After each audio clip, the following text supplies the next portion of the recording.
Hawak na ng Barangay Ginebra San Miguel ang 2-1 na advantage sa Best of 7 Final Series ng PBA Season 50 Commissioner's Cup matapos pataubin ang TNT Tropang 5G sa Game 3 nitong linggo ng gabi sa SM Mall of Asia Arena.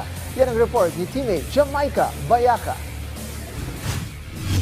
Muling bumawi ang Barangay Ginebra San Miguel at naitala ang 116-102 panalo kontra TNT Tropang 5G sa ikatlong laro ng PBA Commissioner's Cup Final sa Mall of Asia Arena. Maagang kinuha ng Gene Kings ang momentum matapos magtayo ng 35-16 na bante sa first quarter habang umabot pa sa 22 points ang kanilang pinakamalaking lamang at napanatili ang abante hanggang sa huling busina.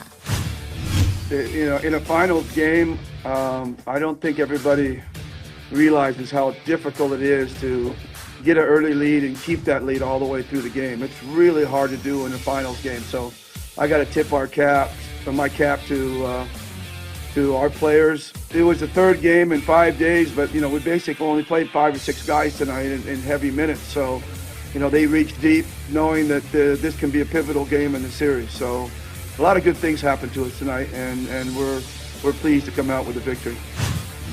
Tinangkang humabol ang TNT at nabawasan ng 7 puntos ang lamang ng Ginebra sa fourth quarter pero nagpakawala si RJ Abalientos ng isang 4-point shot para muling palakihin ang agwat.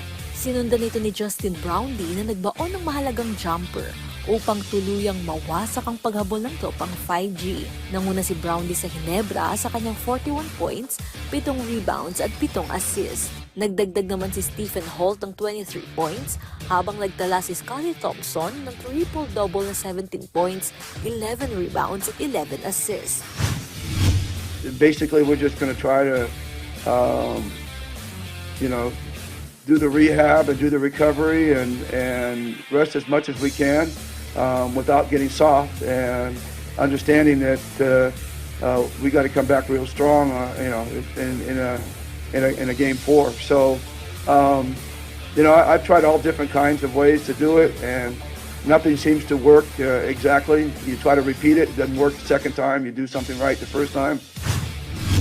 Sa panalo, hawak na ng Ginebra ang 2-1 bentahe sa serye. Malalaman sa Game 4 sa Miyerkules, June 10 sa Smart Araneta Coliseum kung mapapanatili sa Gene Kings ang abante o maitatabla ng TNT ang Best of 7 Final Series. Jamaica Bayaca para sa Atletang Pilipino, para sa bagong Pilipinas.